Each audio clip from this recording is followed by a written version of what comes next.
Greetings, fellow denizens of the tri-state area. Jacob Weil here. And Blue Dragon 5. And Dragon, I know what we're going to do today. We're going to activate the Recap-inator and discuss my favorite cartoon, Phineas and Ferb. That's right, in honor of the 15th anniversary and in preparation for the upcoming revival, I'm guiding Blue Dragon 5 here through the series, experiencing his reactions watching it for the first time and reliving my summer memories through the years. Today's episode is Nerds of a Feather. So, Dragon, you're a bit of a con man yourself considering this episode. What's your take on this? So yeah, I was a little hyped up for this episode with the whole convention basis. Yeah. I loved our guest stars without Yeah. question. I thought it was. I kind of figured oh he's gonna go hype. He's gonna hype for these. Yep. I hyped up both their guest stars previously, but I didn't tell you they were both in the same episode. That's true.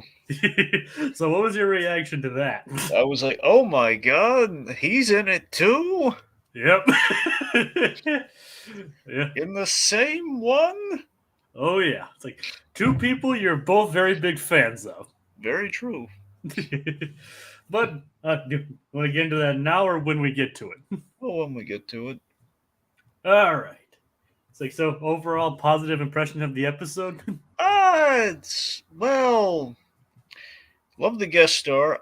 I was a little let down by the plot. A little bit. I think it was like some old territory. I don't think we really made the most out of the convention setting. All right. It was more of a focus on like the overall effects of fandom than anything than the actual convention scene. Yeah. Which in itself has a lot. Which itself I thought was pretty fun to work with. The convention obviously provided a neat backdrop. Oh yeah.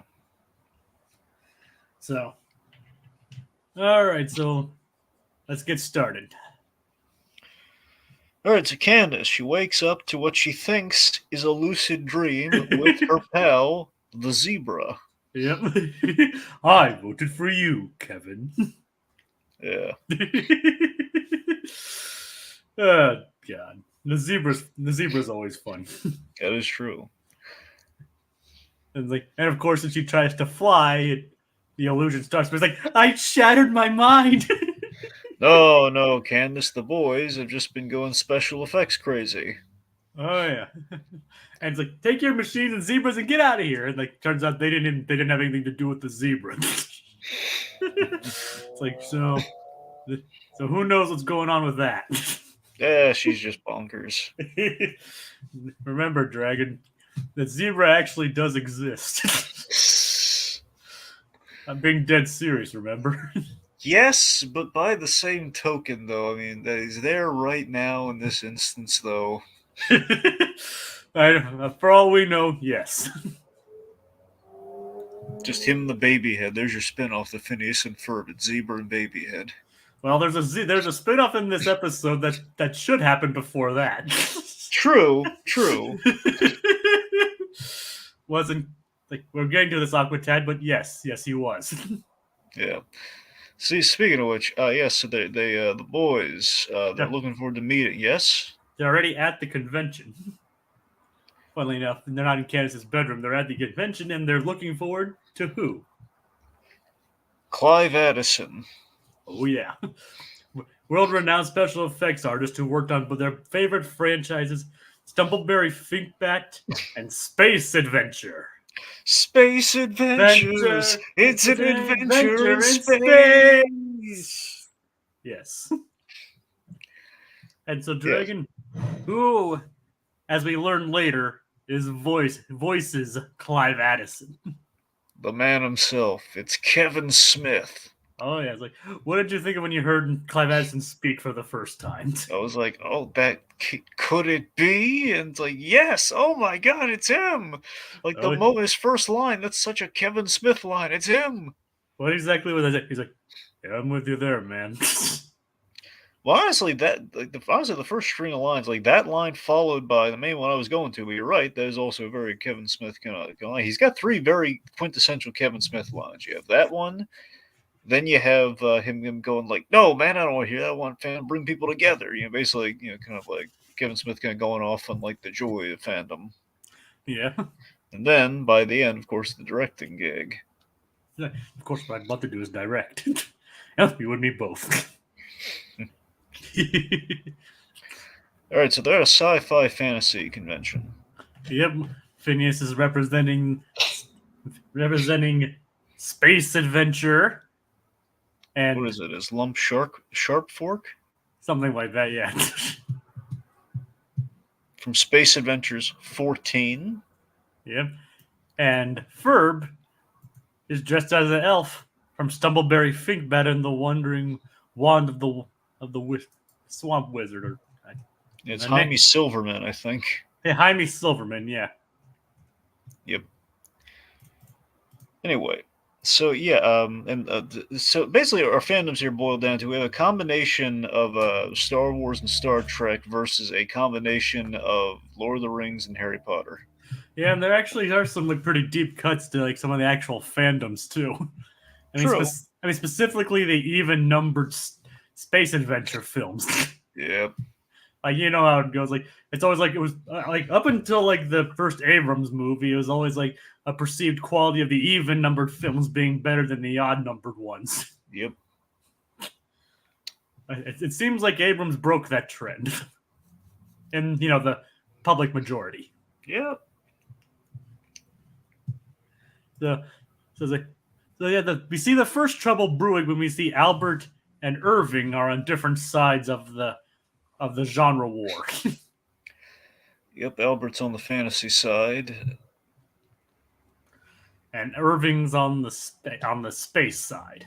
That he is, in kind of this makeshift R2D2 costume, or parody of R2D2 costume. Yeah, which apparently even allows him to turn his head 360 degrees, or 180 degrees. Yep. But of course, obviously this represents something pretty prevalent in actual real life and fandom. A civil war, brother versus brother.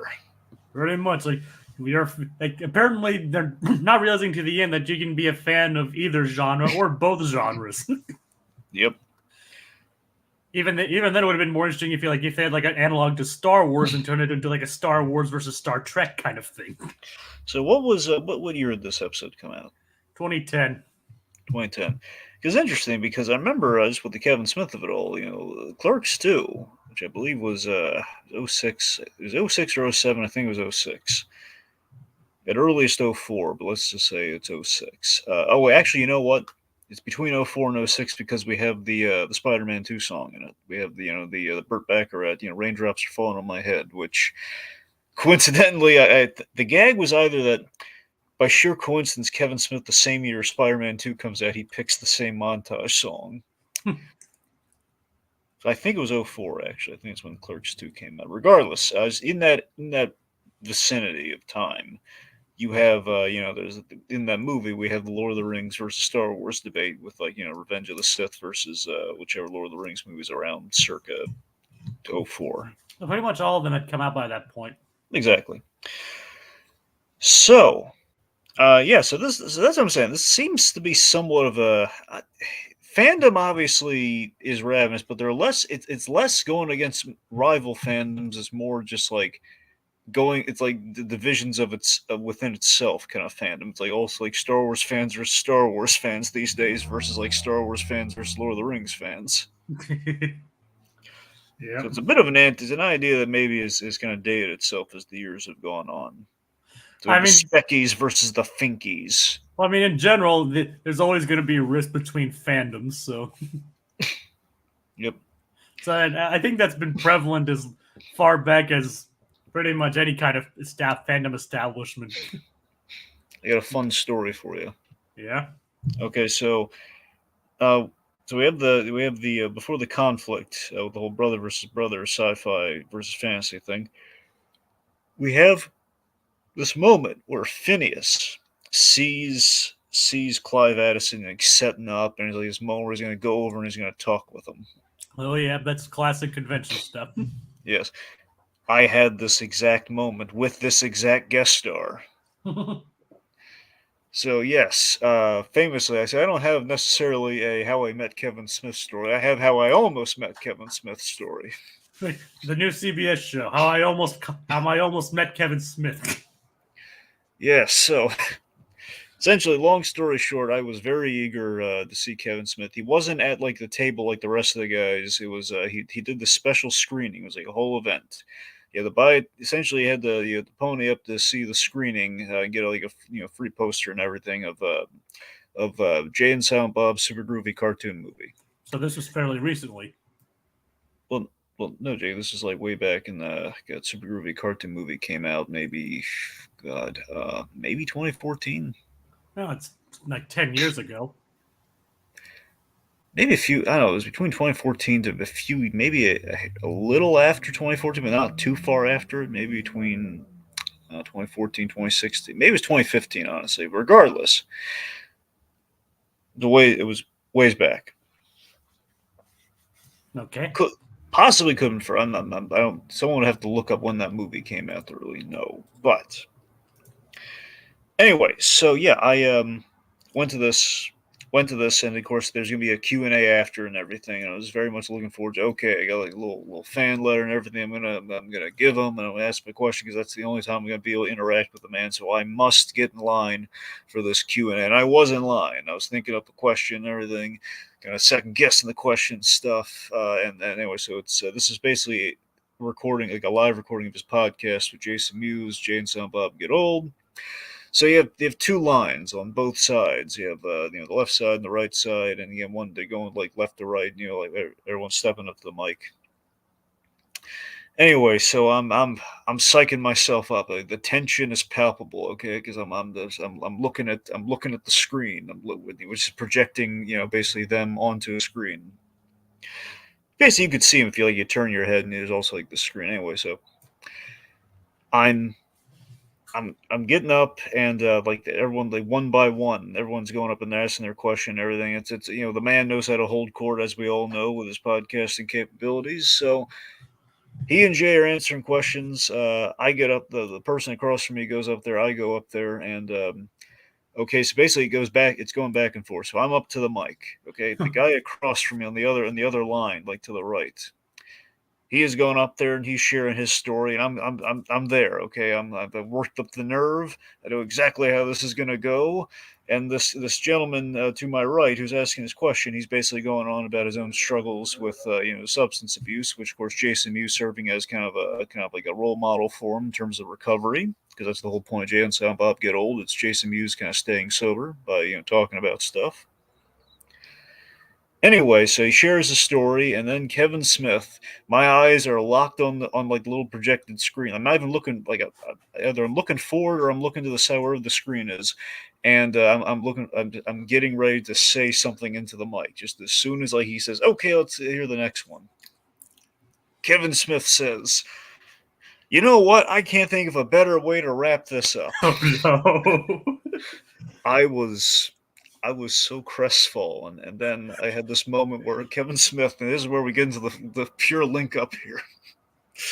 Okay, so Kevin Smith and Jason Mewes are walking. I just want to hand him the folder with a little little little fan letter in it. Just like even if I'm not gonna be able to meet them, I just want to express my gratitude.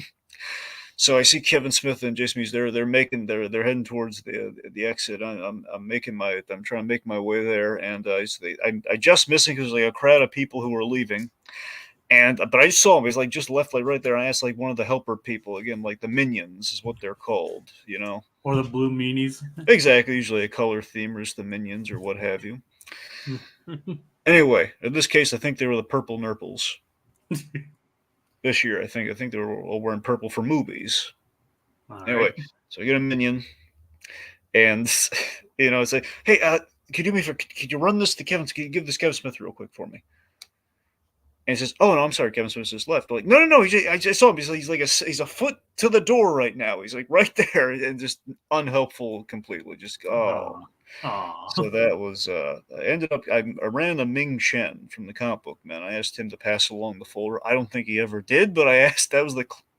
You never know. Did you listen to his stuff and ever ask if he did? Well, I listened to the stuff, but again, Jake, as much as I can listen to, but no one's like saying, "Oh yes," and I received a thank you letter from this one person. So never, nope. No, that's a shame. So that's how I almost met Kevin Smith. Now, essentially, imagine this: I'm Phineas here. I'm seeing the man, and I just walk right up to him, and then like, dang it, animated Jacob. Why are you blaming me for this? No, in this instance, if I were Phineas, like, dang it, animated Jacob, you ruined my chance. Like, well, sorry about that, Dragon. Yep. And like, oh, I could have. Like, Kevin Smith was at one of the conventions that I went to. Like the first one I went to, I told you about. He was actually there, and I caught like the tail end of Jason Mewes talking by himself because Kevin Smith wasn't there. I don't know. I didn't even see him the entire time I was there, so he might have been gone, or he wasn't there on the day I went. I think I went on a Friday. I think he was only there on like Saturday and Sunday or something like that. So unfortunately, I was pretty close to him. I could have gotten close to meeting Kevin Smith too. Yeah, that's not all the same story. That's what I just said. I mean, I'm not trying to compare, Drag. I'm just saying I almost could have met Kevin Smith. Yeah, you could have met him. Yeah, that's the thing. You had the opportunity. It's like, nah, I don't think so. Well, Drag, I only had one day available, and he wasn't there the day I was going. No, you're right. Yeah. And besides, there are other people I was there for. Mm-hmm. More than Kevin Smith, anyway.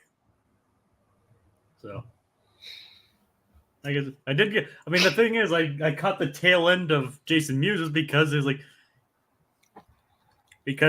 then the next person in line for that seminar was Christopher Sabat. So it was like I went in there just waiting for Jason Mewes to end and wait for Chris to show up. Just calling out, forget Jay, bring out Yajirobe.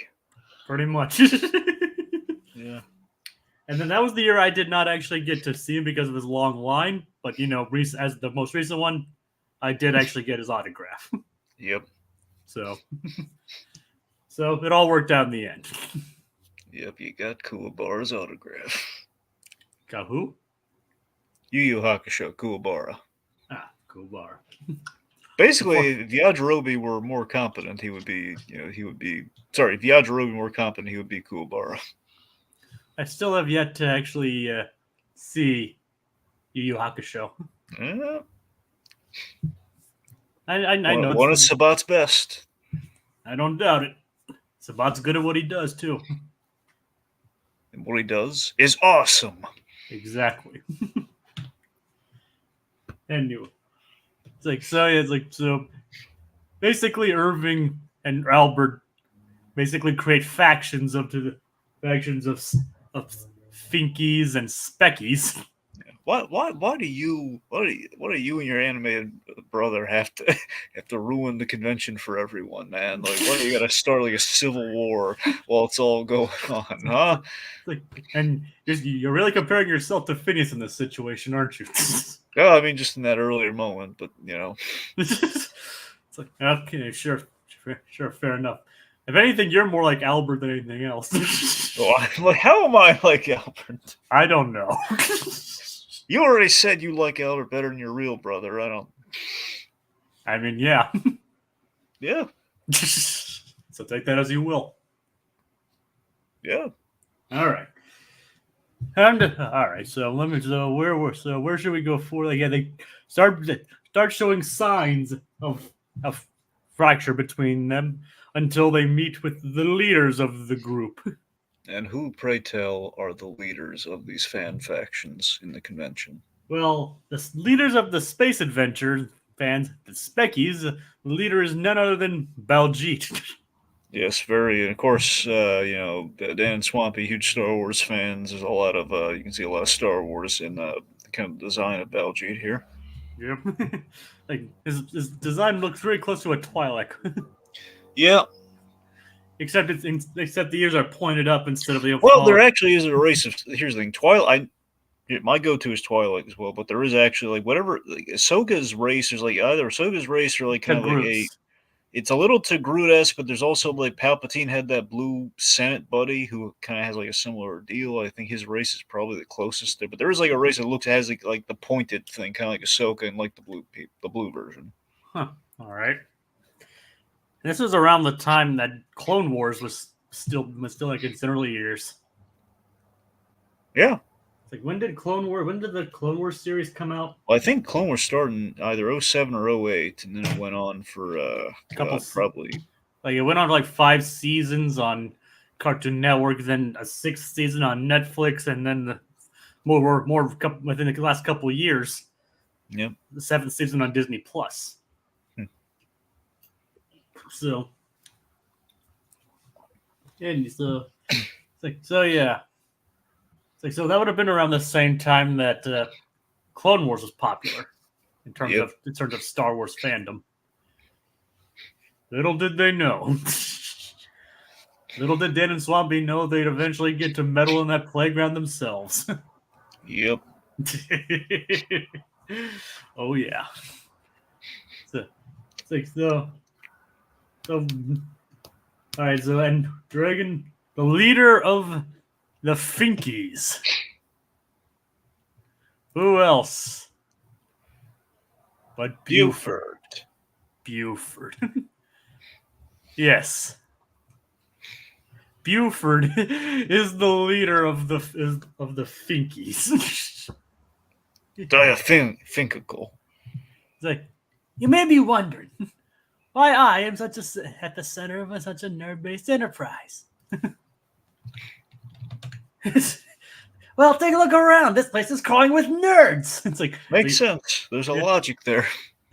Plus, I relate to the character of Odolph Underhump and his complex emotional inner journey. Oh, the irony. Yeah. And of course, they try to have a. And of course, Phineas tries to broker peace between them, but Baljeet's peace treaty is anything but peaceful. Yeah, this one might be somewhat of a step back for Baljeet. Somewhat. It's not egregious, but it is Baljeet, you're making a lot of progress, buddy. This is not helpful. I did kind of hint at this episode previously when it came to coming into conflict with Buford. Yep. It's we expect you to live in harmony with you Finkies. All we ask is that you admit Space Adventure is much better than Stumbleberry Finkband, and that you about eternal shame to your families believing otherwise.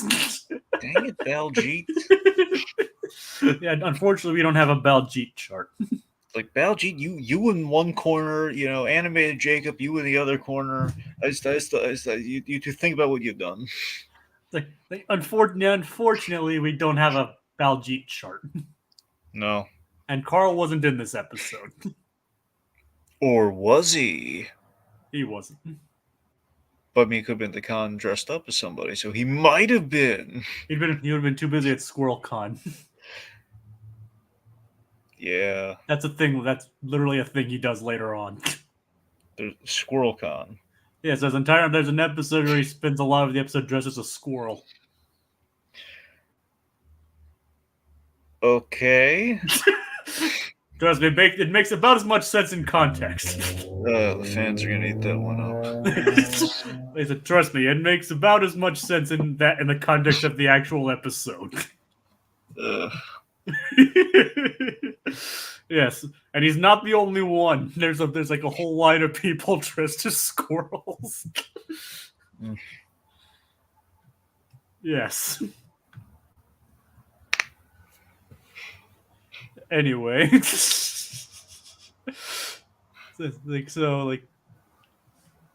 in the work to quote Lump Sharkboard from Space Adventure 16, Glorf. But before we move on to the second half of the episode, what is Doofenshmirtz up to? No, what isn't Doofenshmirtz up to? So we have here's the thing. We have this fun meta idea of Dan Povenmire pitching a show as Doofenshmirtz, Yep. which is really funny. Yeah, that's great. I love that, And then you realize who he's pitching it to. which is even better. his Now, former boss. so that's the thing. So here's the way we tell this story. I think it's a little. I love the payoff's tremendous, but it's really random just starting in the middle of it, not knowing he's actually pitching an idea, which I know he can snuff at. He probably is pitching an idea, but it just starting the episode like randomly, like we don't know how we ended up here versus in the thing. I don't know how I feel about honestly, that. I think that saves it better for the reveal. I mean, yeah, but we could still do without like revealing who he's pitching to specifically. Just like Doofenshmirtz, like just like if we're in the POV of the guys, Doofenshmirtz is pitching. It's like where's the yeah, and then his whole pitch, however, is Doof and Puss. Doof and Puss, basically pitching the spin-off from Phineas and Ferb, Doof and Puss. That should exist. It absolutely should exist. So it's this great '80s premise of Perry the Platypus. I love this how Doozer just ripped off everything here. That's what I love most about this. Perry the Platypus is framed for a murder, but not just any murder. It's like he's a fugitive semi-aquatic special forces amateur stage magician framed for a crime he didn't commit. And the crime? The 1865 assassination of President Lincoln. Yep. Like, W.'s Booth is looking a little teal, isn't he? Just like the Kennedy assassination. Look at the Zapruder footage. You have to, yeah, and like you can see like a little platypus taped to it. Yep. Basically, concrete proof. Back and to the left. Back and to the left. It's like, so basically, it's the fugitive premise. Then we have Doofenshmirtz as like this trillionaire inventor, extreme fighting champion from the future. See, I don't know what the most ridiculous part of that is, really. I think that's the point. Yeah. And Rick, which is basically a rickshaw version of Knight Rider. Yep. The super crime fighting high-tech rickshaw, supposedly voiced by Major Monogram. Well, remember, it's not Knight Rider, it's Kit. Yeah, well, I know it's like the whole that whole shtick with them riding in was a whole thing for Knight Rider. Yep. So together they are Doof and Puss. And Puss. In color. So you guys love the idea, like with the rickshaw, the talking rickshaw. It's just that we're using all the '80s gimmicks. It's like 70s and '80s gimmicks, I guess. We're using all the gimmicks. Framed for a crime he didn't commit. Person from the future. Kit. Yep. Hey, I love they're using like something that sounds a lot like Kit with like Rick. That's like how 80s do you want this thing? Yes. All the '80s. Yes. I love this is the show that I want to see. Okay, I just want to see Doofenshmirtz and Perry Plevis sitting down to have this breakfast conversation with the rickshaw, apparently. Yeah. Yep. And apparently today's plot is ham on rye, hold the mayor. Even with the cheesy '80s titles. So the mayor seemingly is turning into a werewolf. It's like and the evidence for that is like over a year ago he see him waving side to side. But the more recent one, it's like his hand goes up and then transforms into a wolf with fiery red eyes and runs howling into the misty night. Yeah. Which is, a pretty telltale sign that someone's turning into a werewolf. Could just be having an off day. Yeah, fair enough. We've all had those days. Yeah, you just go all Van Helsing on somebody. Yeah, we have comments. And which comment do you want? Well, which one do you want? It's like, okay, wasn't Kevin Smith in this episode? Yes, he was. Yes, he was. War Trekkies versus Potter Lords. Who would have imagined? essentially. So this is what the convention atmosphere is like. I'm sure there's been fandom wars in actual conventions, but who knows? Living vicariously through this episode is fun. Is Baljeet secretly Palpatine? Well, he was. Referring to the episode, this is referring to the episode where the squirrel. That entire episode doesn't make any sense. And how much do I pay to get this greenlit? Referring to Doof and Doof Puss. and Puss. Yes, it's like I would love to see Doof and Puss.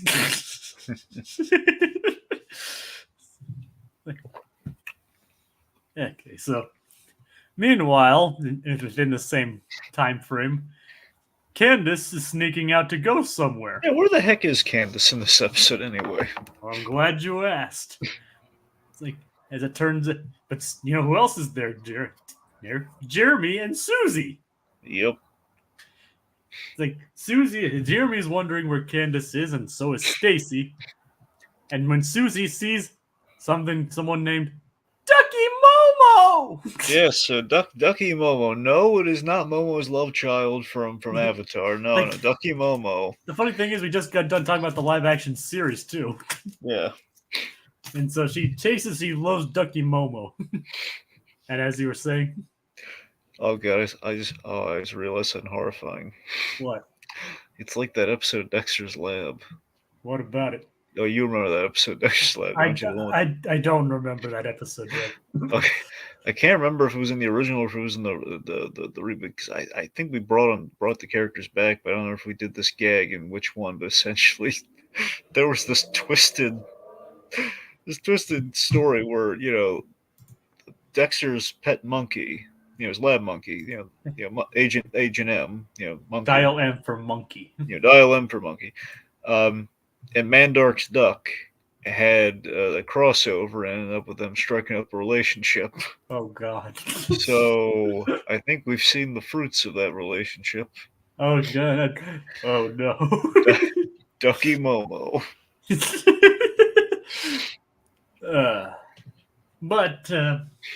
So Dragon, who exactly is in the Ducky Momo costume? It's none other than Candace. Yes, it's Candace. She turns out to be a lifelong closet fan of Ducky Momo. And apparently Aqua Tatsuno, oh yeah, that episode of Dexter's. Yep. Is it that horrifying?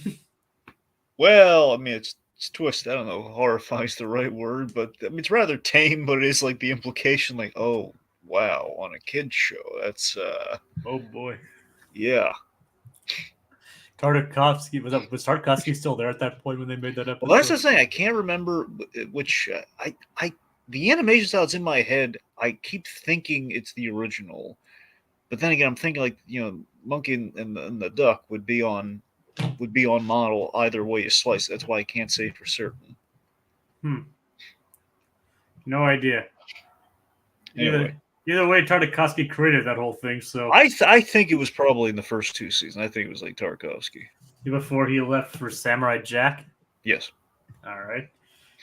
Not to mention, I mean, there were some strange things in Samurai Jack, but probably not as strange as that. Nope. I mean, there were some dark episodes, and there were some, especially in season 5, there were some horrifying episodes, but never something like ducks and monkeys.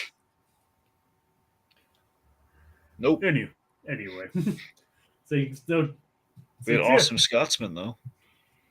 Oh, yeah. Awesome Scotsman. John DiMaggio. So, what'd you make of Candace and Ducky Momo? So, yeah, I look at Ducky Momo as kind of like a nod to Hello Kitty. It's like Hello Kitty, like almost crossed with like eventually Dora the Explorer, almost. Yeah, I don't know, maybe there's like a Scotia Barney in there. I'm not sure. Yeah, and Candace, and you can see Candace was very lonely as a kid. Yep. And then when Until her little brothers. Yep, didn't have her little brothers yet. Nope. So, who else should come to her life but Ducky Momo? Yeah, so she got a lot of fondness for the little plush monstrosity of sorts. I mean, we've all had things like that, Dragon. Like, something that we just attached ourselves to as a kid, and just like developed a lifelong love of it when as we were growing up, Yep. like refusing to let go. Mm-hmm. So so it's okay. So it's actually really relatable and actually kind of sad in a way. Yep. Of course, the irony being Susie loves Ducky Momo, but Yeah. does not like the girl that's inside of Ducky Momo. No. Oh, I mean, and that's kind of something that another thing we can relate to at like, oh, he has an example like me with this show. Like, yeah, there we go, man. Me too. Like, and that's another thing we can relate to with like that people in costumes. We always want to be with like go like take pictures or save people with costumes. Yep. Now there is a bit of an interesting parallel here too. Of like, there was a time, and I don't know if I think 2010 we were probably out of it by then, but there was a time where people were ashamed by certain fandoms, and the convention is like the free place to go. Yep. So that part kind of probably is probably the more outdated part of this episode, but I mean, I'm not even hesitating to call it. I'm hesitant to even call it outdated in the first place. Well, you don't have to call it outdated. Just I know, but it's just like something that has died down a bit. Yeah.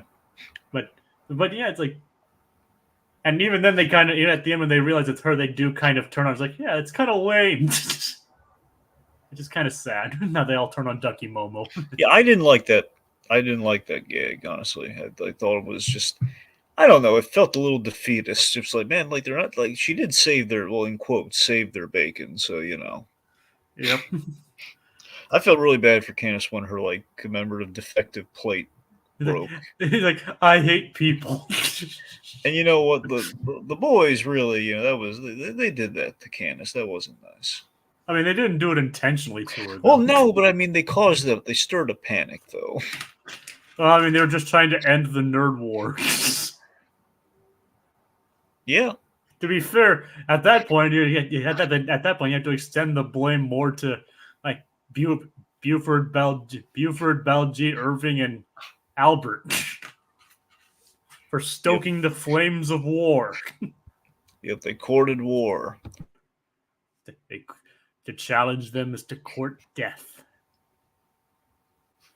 Yep. Anyway. It's like, so back to Doof and Puss. Like, what'd you make of like? Just imagine Deadpool traveling through the MCU, and he says, "Man, Thanos, you look so much better than you used to. You also look like my buddy Cable, but that's neither here nor there." He's like, wait, or he sees Cable. It's like, are you sure you don't have purple skin or something? Yep.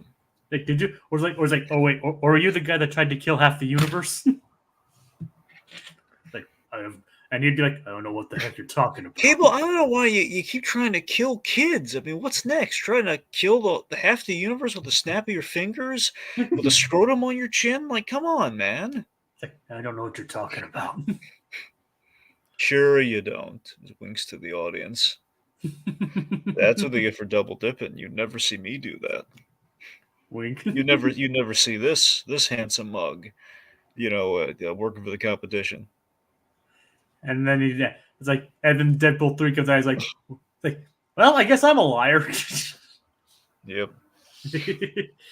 Deadpool, and now I'm working with Wolverine. Yep. It's like, and they said I could, and he said he'd never come back. I made a liar out of him too. Oh yeah. And you're welcome. You're welcome, fans. And I'm sorry, Canada. Are they both Canadian? I mean, I know Yes. Ryan Reynolds. I know Ryan Reynolds is, but Hugh Jackman's. Do you mean the characters or the actual actors? Well, I mean, I know Hugh Jackman's Australian. So well, that's what I'm unsure of with the way you phrased that. So okay, so yes, you do know that he is Australian. But is Deadpool Canadian? Yes, Deadpool is Canadian in the comics, as well as Ryan Reynolds. But what about Wolverine? Wolverine the comics is Canadian.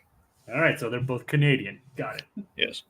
He said, I knew that, and I knew that I knew Hugh Jackman wasn't Canadian. All right. All right, moving on. Yeah. So let's see. Back to the Doof and Puss plot with the evil mayor. Of course, Doofenshmirtz writing and pitching this. Roger's going to be evil. Of course. Do you think Roger would actually film this? Well, I mean, if you're being paid. Yeah, I mean, heck, I don't know if Arnold Schwarzenegger filmed while he was in office. They probably could have if he wanted to. Well, actually, yeah, he did. He did. All right. So nothing's stopping Roger. Well, here's the thing. I forget Schwarzenegger was governor by this point, or if he was running for governor. But when he appeared, did cameos and things like, for example, I love the movie Dave. He appears in the movie Dave as, I believe, governor of California. If not, like he's on his way to be the governor of California. But I could have sworn he was like, I don't know. Do you know what year he became? Well, yeah, you don't know what year. Do you know what year he became the governor of California? No, I do not. But That's the thing. I have a feeling it was post 93. Arnold Schwarzenegger became governor apparently 2003. Okay, all right then. So yeah. Well, never mind then. That's trying. Well, 2003. No, yeah, I guess maybe I don't think he did it. I think you might be right, Jacob. Because I'm thinking in '93 he did a cameo in Dave, but that was probably because he and the director, they worked together on Twins, so he probably just he was doing him a favor and basically, well, I don't know, so it was Arnold Schwarzenegger doing like kind of like a PSA kind of health things. That's why I thought it may have been like the governor thing. Anyway, but you're right. And our version of Arnold would become president in The Simpsons. However, that said, as far as mayors go, who knows? Giuliani did appear on Seinfeld when he was mayor of New York. Oh, nice. Yep. So it is possible. So if they filmed Doof and Puss in Danville, they could easily get Roger for it. Yeah.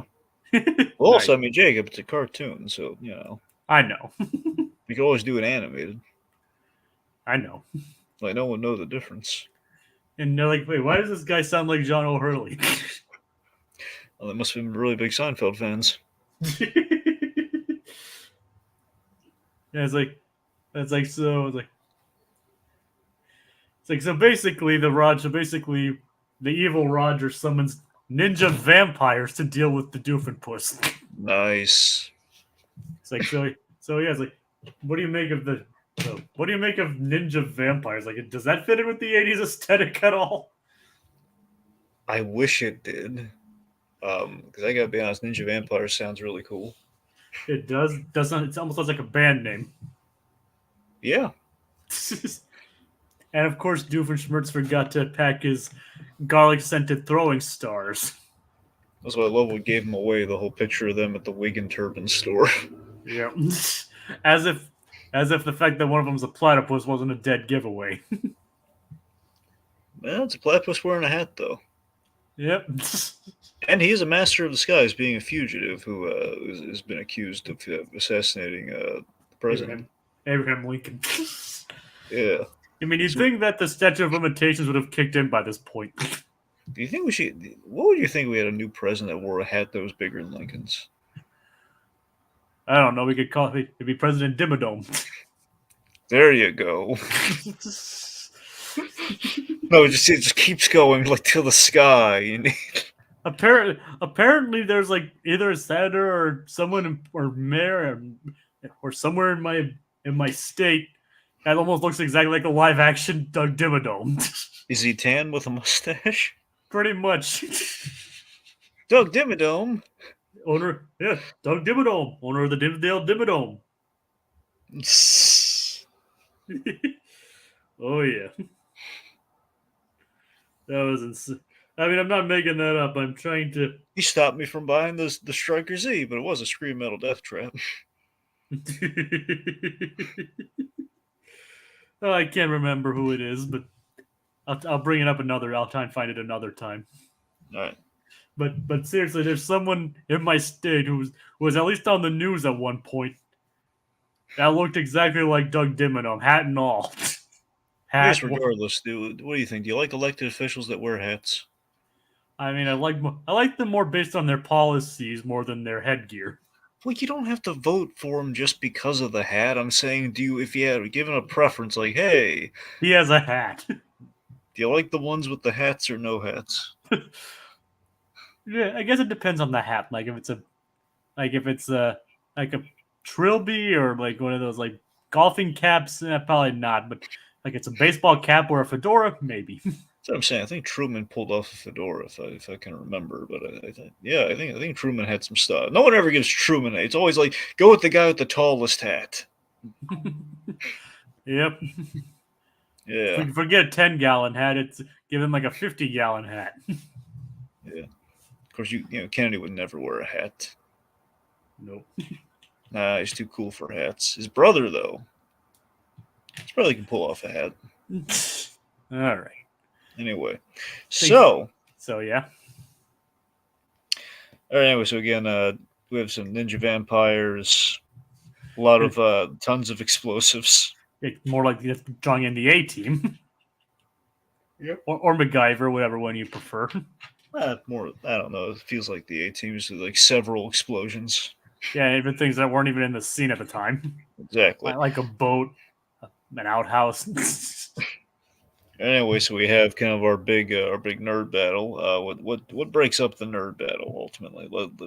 Show about the great Clive Addison again. The boys actually was like I can't believe her in the middle of a genre war, and they're like you and me both. Clive Addison. They finally meet Clive Addison. See, if it were me, I would do exactly what the boys kind of did right here. It was like, okay, take advantage of the war that's going on, and just like walk right up to him, no line at all. It's Clive Addison. Yeah. And it's like, and he explains to them about the war. It's like, no, it's like I did both. I did both to unify them, basically. Funnily enough, Kevin Smith's never actually done like a movie of that genre, right? Well, I mean, he's joked that chasing Amy is a fantasy, but it's a joke. That what is? Chasing Amy, the idea that you have a lesbian who kind of swings the other way because she has a relationship with Ben Affleck. Yeah. I mean, he's dabbled in horror, obviously, but Mm-hmm. and years later he did like Tusk. I think Kevin Smith has been in Star Wars, but no, he's not really done a sci-fi film or a fantasy film. He did Tusk, Yoga Hosers, whatever that was. I'm only quoting Dr. Teeth on that one. God. It was Dr. Teeth that said that, right? It's like whatever Yoga Hosers was. Yeah, that was him. Like of all the movies for Muppets to mention, it's they bring up Yoga Hosers. Yeah. It's like, and who was he in Star Wars? Well, it's a Stormtrooper. In episode 7, was it? Well, actually, he's in 2 Star Wars movies. He's one of the many Stormtroopers in Force Awakens and in Rise of Skywalker. He's actually he's in a suit yet again, kind of like standing outside wearing a mask. Oh, nice. I didn't actually know he was in that. And they go to the planet with Babu Frick on it. Babu Frick. Yeah. All right.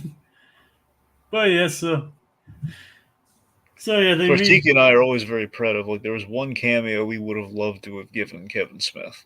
What's that? We pitched this whole like a holiday special for Mandalorian, and we had this sequence in it, like the third act, like the big the action set piece would be like an homage to Star Tours, where to save basically they got to save Grogu, and to save Grogu, Mando he hijacks like Star Tours. like a Star Tours, and either he has like he has like Captain Rex drive, or just he shoves him to the side as easy as he takes. Basically, you have like Captain Rex like driving the Star Tours, and Mantis like pulls him out of there, and he like takes control, and he's piloting the thing to go after Grogu, and you have like a lone passenger in And it's Star Kevin. Tours. And It's Kevin Smith, and he's silently reacting, aside from like some but, but essentially it's more like he's terrified, peeking through his fingers, kind of stuff. Like, oh, I can't watch what happens next. Like he's Silent Bob in space. Yeah, like periodically you cut to like this hilarious looking passengers making these funny faces in reaction to the chaos that's going on. If only. Yep, Who knows? Maybe he'll be in the movie. that'd be great. Yeah, on a day, Filoni. Yeah, Filoni, put down your wolves. Like, but no, I'm not. No, not the wolves. Come on, Dave. What do you think you are, Princess Mononoke? Enough with the wolves already. Go for Kevin Smith. Put him in Star Wars. And what would you have him do? Just have him react to stuff in a comedic way. He doesn't have to say a word. Don't let him talk. Just show him. But the wolves. I can have him react to the wolves. Have him ride a freaking wolf, Dave. I don't care. Just put him in there and have him react. The insane Dave Filoni meta returns. You know what, Dave? You're giving me attitude. You know what you're gonna do?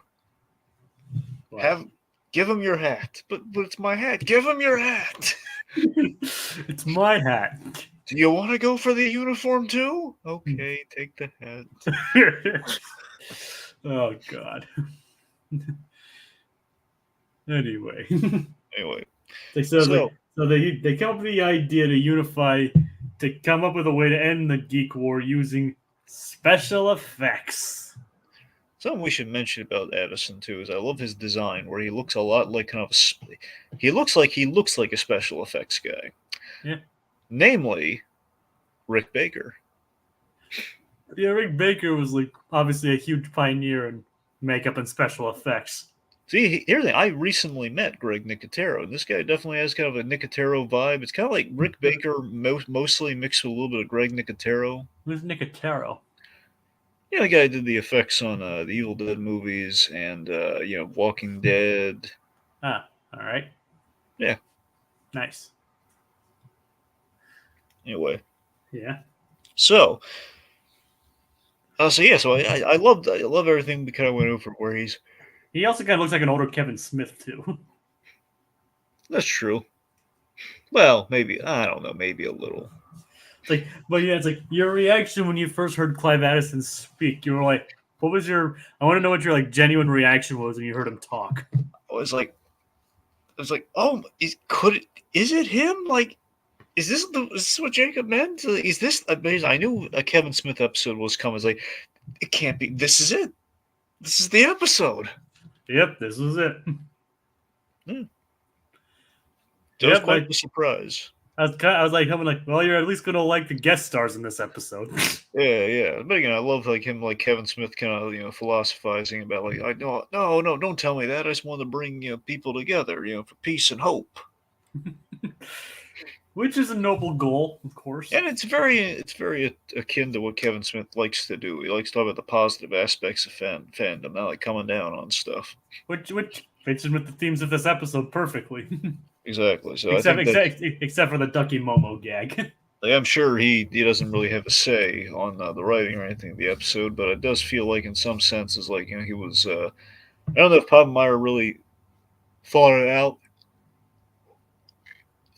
in terms of hey, let's get let's give Kevin Smith a character that's really akin to who he is fundamentally as kind of an ambassador of fandom. Yeah. And they decide to work quick because the war begins with basically everyone singing a war song to war. So yeah, so things are definitely going down.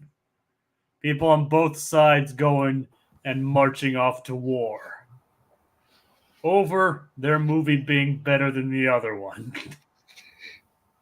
Basically, it's taking a literal nerd war to its extreme. Our movie's better than yours. Essentially. Have you ever wanted to be in a situation where you joined a fandom march against another one? I don't think so. It's probably a good thing. Yeah.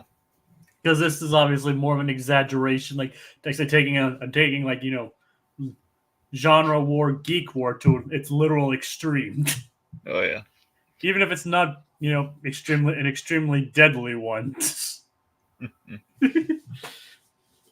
Admittedly, even this whole episode did remind me a little bit of the Cleveland show, where there's an episode of the Cleveland show where they I may have mentioned this before.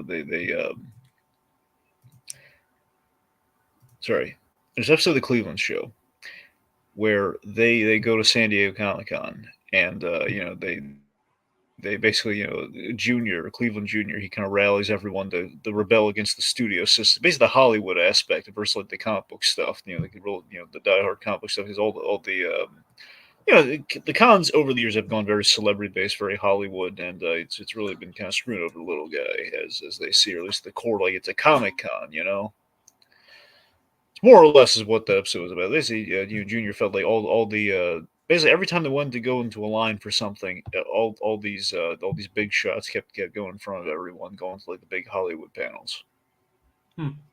Anyway, I mention it because additionally there's kind of a pointed reference to Kevin Smith in that episode. okay. Kevin Smith and Harry Knowles are essentially sumo wrestling over some like nachos or something, some food, and this is like Kevin Smith was during his heavy period, and they were like, it was a little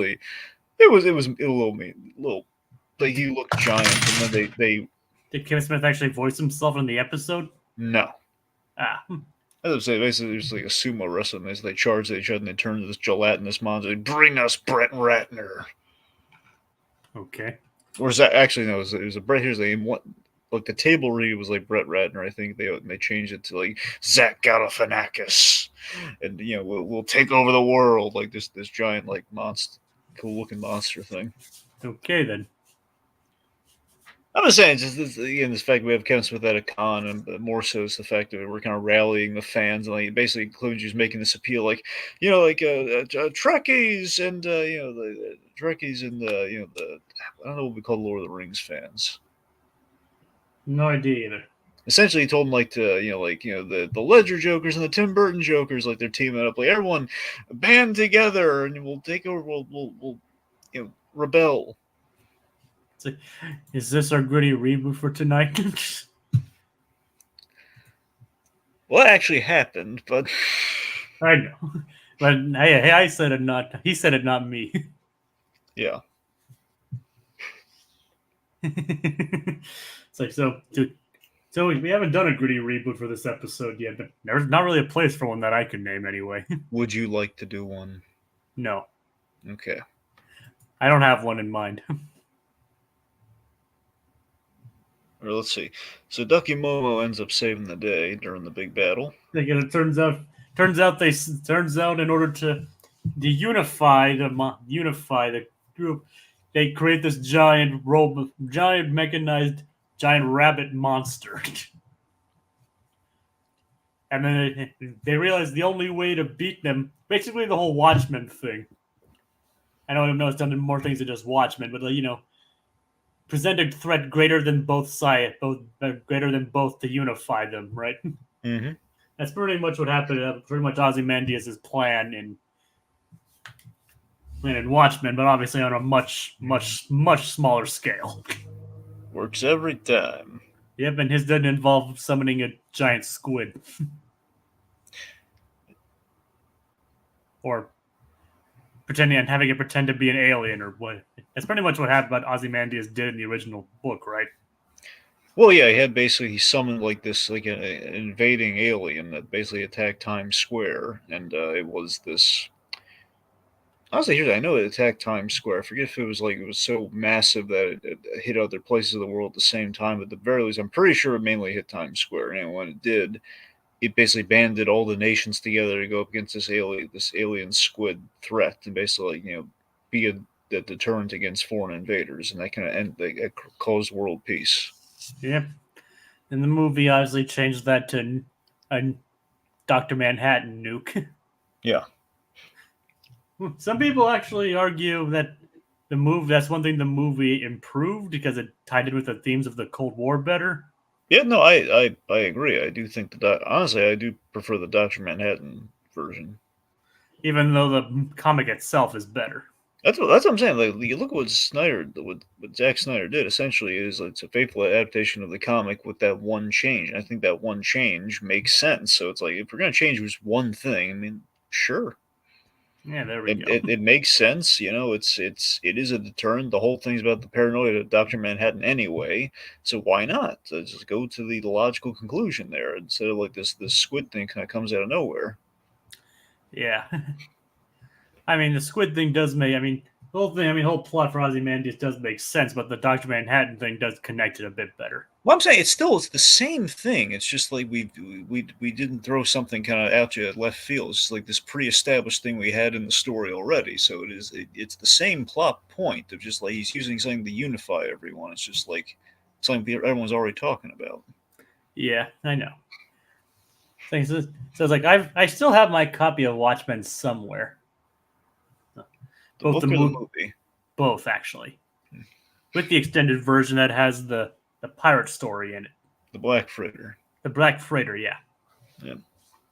I have both. Okay. And of course, and unfortunately, Alan Moore doesn't go to cons here, so I wouldn't have him sign that. I don't think he would like to sign that. Probably. Oh yeah, but I thought you mean the book or the. If you mean the book, then yeah, he'd probably sign the book. I mean, he's yeah, the book probably. I mean, even then, the book. I don't know how you feel about. Yeah, that's a thing. He's really mad at DC these days. He's pretty much mad at everything. That's true. I mean, I remember him even mentioning that he's kind of sad that superheroes went down this dark and gritty route because he had a bad mood once. Yep. It's like he actually misses. It seems like he actually misses the days when they were actually, not all these like dark deconstructionist stuff. Yep. It's like, well, there you go, Alan. Hope you're proud of yourself, creating one of the most acclaimed graphic novels of all time. And that's Alan Moore on a bad day. Exactly. Anyway, so yeah, Ducky Momo defeats the giant monster. They all cheer for Ducky Momo until they say, "Oh, it's Candace!" Ha! And then now they turn on her. Yeah, but not Jeremy and little Susie. It's like I love you, Ducky Momo. Ducky Momo loves you too, Susie. Yeah, it's nice. Yeah, it's nice. Sure, she didn't get the adoration of the fellow fans, but she got something probably much better, a more personal connection. All right, now forget Ducky Momo. Let's talk about the real star of this whole thing here. Let's talk about the the payoff to our Doof and Puss here, where we reveal. It's like Doofenshmirtz is revealing the climax where the fake mayor turns into a giant monster. He's a shapeshifter. Yeah. And then the TV is like, wait. Hold on. This TV executive's name is Jeff McGarland. Jeff McGarland, yes. So I love this cameo so much. So what was your genuine reaction? It was like, wait, is that Seth MacFarlane too? This is like, I know that voice. There was no like realization, like, oh my god, it's him. They got him. Yep, they got Seth MacFarlane. Seth MacFarlane as the TV executive. Oh yeah. So again, just the irony of Bob Meyer pitching to essentially his former boss.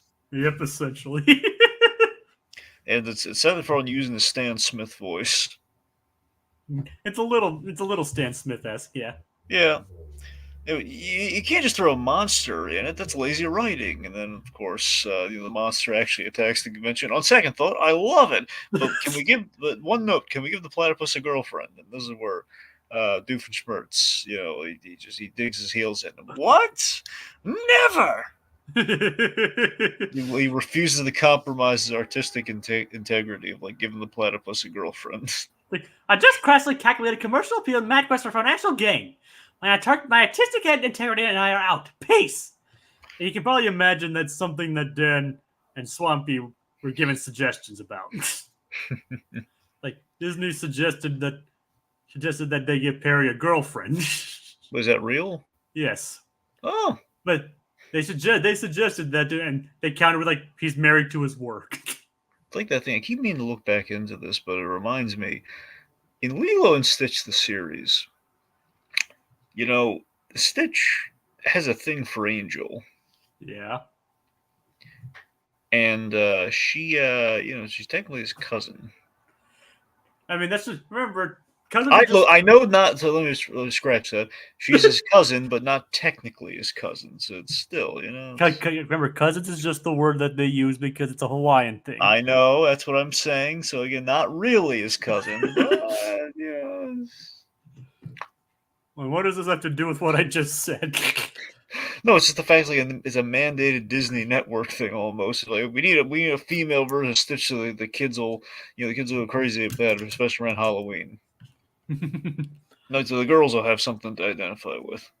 The funny thing is, there's actually like funny. Speaking of Stitch, there's actually this video online. I think it's on Dan's channel, like of himself and Chris Sanders at some kind of beach party at night, singing the song "Broken Wings." And in their respective characters' voices. So it's basically Doofenshmirtz and Stitch singing a duet together. Hmm. I mean, I swear I'm not making that up. Let me know next week if you find it, all right? All right. Or I'll try finding it myself and send it to you. Okay.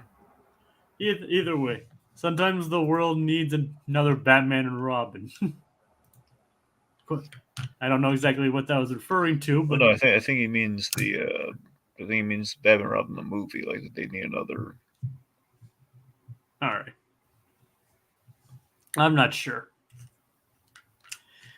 So I just kind of No. I know what he means. He means like in the whole like we need lighter comic book stuff. That's what he meant. So like, the whole Alan Moore thing. all right.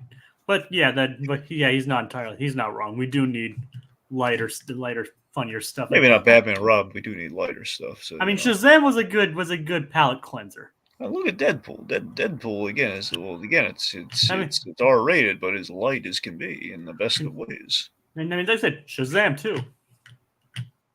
Honestly, it's kind of actually when you think about this, Deadpool 1, Deadpool 2. Deadpool 2 is far lighter than the first Deadpool movie, despite like the darker color palette. Yeah, it's like the more out there humor and everything. That's the thing is the first Deadpool movie again being perfect as it is, it captures the Joe Kelly vibe where Deadpool's origin very dark. Like, don't make my suit green or animated. Or animated. Yeah. Just don't make the super suit green or animated. How did Ryan Reynolds even know about that? Or how did in universe Wade Wilson know about that before he got ability to break the fourth wall? Well, I think it was just an educated guess. Fair enough. Well, actually, there's also the other thing too of like, usually if you really want to pull hairs, it's like he is referencing Batman in the second Deadpool movie, and if you want to look at it, and we do have like Ryan Reynolds, like the Green Lantern, so it's like in universe DC kind of, and we've established even in the MCU that DC films exist as like film properties in that world. So, like Guardians of the Galaxy, we're mentioning Bruce Wayne being Batman, and we're calling Icarus Superman. So they they exist at least in media in the MCU. So it stands to reason that Ryan Reynolds did play Green Lantern. And Deadpool was not plussed about it. Like, oh god, I do not want to end up like that guy. You're welcome, Canada. You're welcome, Canada. If you can't tell, we're looking very much forward to Deadpool Wolverine. I'm so looking forward to it. Oh yeah. Literally the only thing I have to live for. And after that, your life would have peaked. I mean, honestly, yeah, I'm really. I mean, honestly, all I have left, I got Deadpool 3, I got finishing animated Batcave, and this. Yeah, honestly, that's a good point. Actually, after we finish, this is the only thing I have like completion wise. After this, I mean, I've done all. Well, there'll always be more. Not assuming I can live that long, but yes, There's always more in the world of fandom. yes. So it's like so yeah. So where were we before? Well, let's see. But Anyway, so yeah, so Jeff McGarland here. He's just Doomsworth is like arguing his artistic integrity here. I just love the idea that he Doomsworth held up the autograph line yeah, for who knows how long. and most literal. And this is like based on a real thing too. Of there is a thing where it's really I've learned this the hard way to some degree. Not I didn't tie anyone up, mind you. Well, I'd hope not. No. I mean, metaphorically maybe, but not. No, I didn't. Neither of which. But yeah, like I've thrown out like a brief idea, but then they'll instantly tell like no, we can't hear any ideas because then it's like a whole legal thing of like if they hear an idea and they go with it, then there's going to be recourse. Yeah, that funny thing. This show actually brings that up in the Marvel episode. Mm. Said by Spider-Man actually brings it up. I know what Spider-Man's idea was. I was like, no, Candace was trying to read them her fan fiction, but then he's like, yep, we're not allowed to accept unsolicited material. Yeah, that's the thing. So that's like a real thing in real life. So this is kind of maybe some of a nod of like, yeah, this is why you can't really pitch to a person at a con like this. Yep. So again, this dude was completely like holding up the autograph line by like doing this whole B plot of like I'm going to tell you about Doof and Puss, but he likes it. Just needs to give that platypus a girlfriend. Yep. He didn't say anything about any other changes either. Just give the platypus a girlfriend. That's it. Doofenshmirtz is an idiot yet again. Just throw in some eye candy. It's all you need to do. We can give her a good plot too. Yeah. And of course, Clive Addison thanks the boys for doing what the. He's like, he's like, that was the best special effects ever, and I've been a Burning Man. Kind of odd for this show to have a Burning Man reference. Give me well, if anyone's gonna make the Burning Man reference, It's Kevin Smith. Give me. Tell you what, boys, give me a call in 10 years. I'll hire you in a heartbeat. Then Ferb has his one line. Of course, Ferb is very simpatico with Silent Bob. Of course, actually, what we'd love to do is direct. You and me both. I wonder if Kevin Smith remembers his guest appearance in this episode. Well, let me put it this way. I don't think he's forgotten, but I do think someone would need to remind him before he he'll come back to him like once someone tells him, "Hey, you were on Phineas and Ferb." Like, "Oh yeah, I was," and then he probably get into the whole story about Popplemeyer calling him up. It's like, if I ever do see him, I would bring that up. I would bring that up to him. There you go. It's like, do you remember appearing on Phineas and Ferb? It's like, I think he'll remember like going in for it and everything. So. Does he have a good memory when it comes to that kind of stuff? Well, yeah, but yes, he has a good memory, but it's a thing where he doesn't the instant he doesn't recognize the memory, but he has the memory. That's the thing where it's like if you like for example, like if like myself, I remember pretty much all the stuff I've heard Kevin Smith say, and because of that, I'll know in a heartbeat if Kevin Smith says something if he goes about a story and until then he'll realize like, oh wait a minute. I was there, or I did do this. So sometimes he'll have moments like that where he's going to discover, like he'll forget, and so like, oh yes, It's kind of interesting how this episode has brought out some of our longtime convention talks. Oh yeah, well, it's set at a convention, Jacob. I know, I'm just saying. It's kind of interesting how that worked out. Yeah. You've been going to convention for years, and I've only just recently started. Yep. Like as of 2022, I just recently started going to them myself, and I actually met the people who voiced Phineas and Ferb.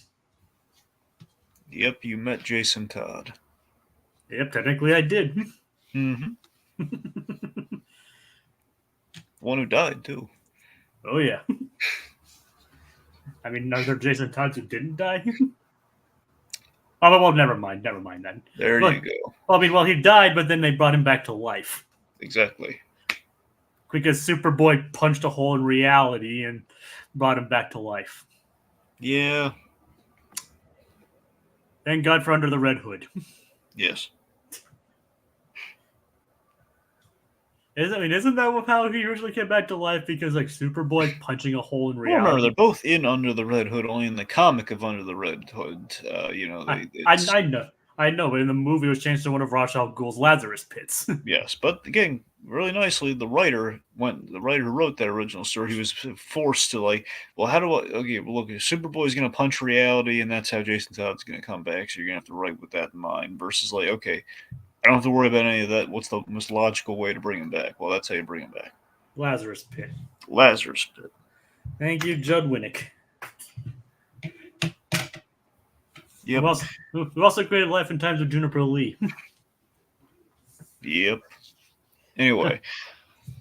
And so, dude, we turned out, as it turns out, after an undisclosed amount of time, who knows how long, Jeff McGarland actually did make the platypus and his girlfriend. We have this is some guy in a platypus costume with a mustache. Almost looks like a cheap adult film, doesn't it? Oh my god. Yeah. I mean, you gotta admit it does. A little bit, yeah.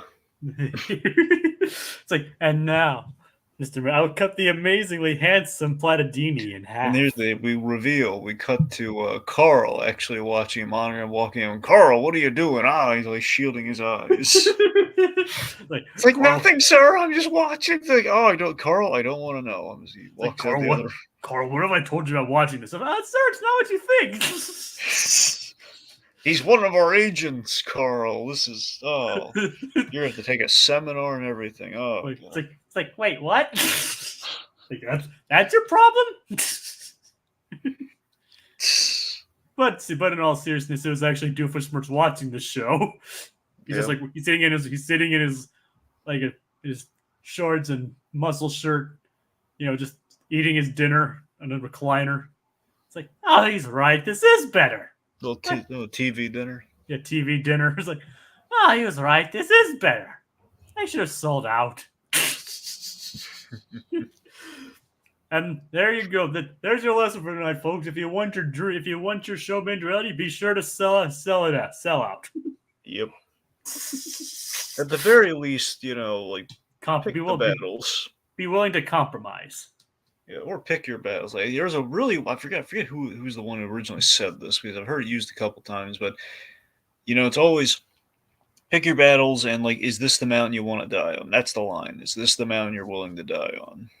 It's like, or in the case of what I understand with I remember something, speaking of bringing Avatar back into the equation, like pitch something create your original vision, show the network something much worse.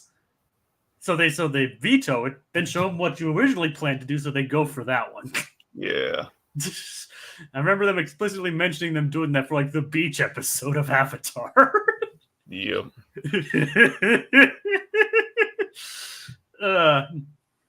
Dragon, do you have the collection of Last Airbender by any chance on Blu-ray or anything?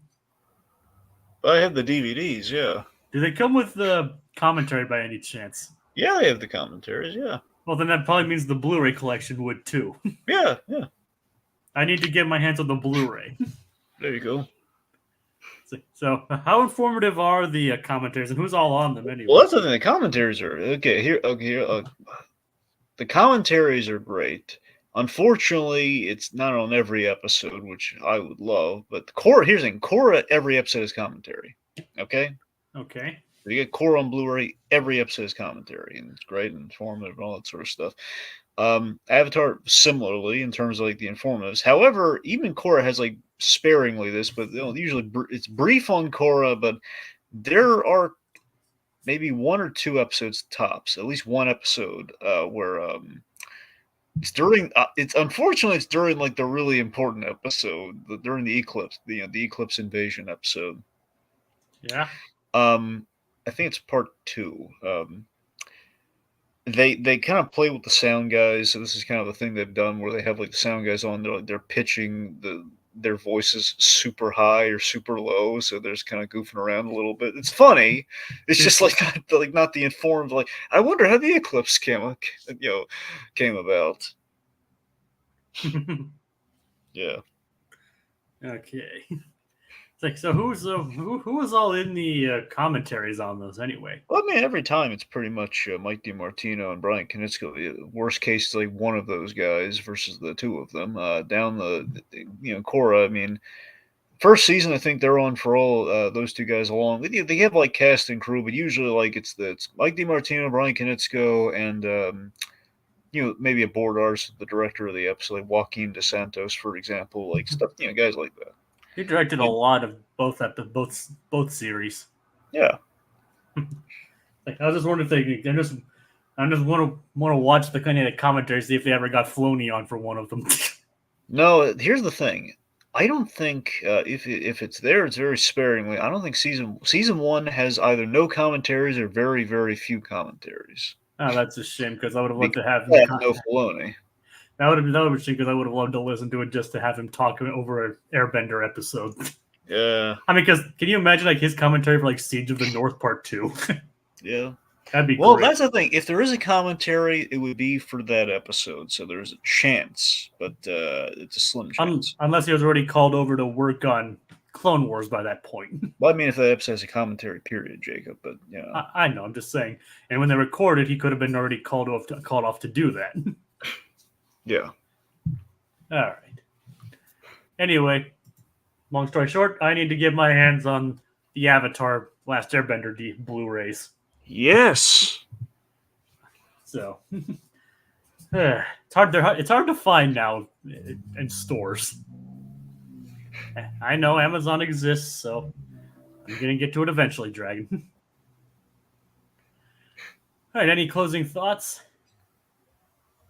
I love Kevin Smith and Seth MacFarlane. Those are good. Those are excellent closing thoughts. And having them both in the same episode, too. Yes. Well, I don't know if any more guest stars I can hype up for you. There are more guest stars, but I don't know if any ones that you would be overly familiar with.